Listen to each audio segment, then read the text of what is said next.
بسم اللہ الرحمن الرحیم۔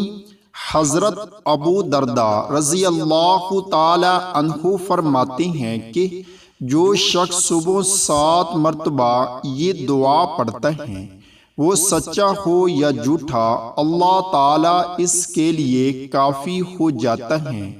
حسبی اللہ لا الہ الا ہوا علیہ توکلت وہو رب العرش العظیم۔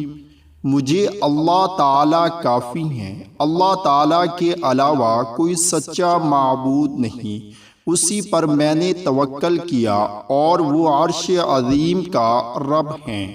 فجر کی نماز کے بعد پڑھیں۔ رسول اللہ صلی اللہ علیہ وآلہ وسلم 10 مرتبہ یہ دعا پڑھتے تھے۔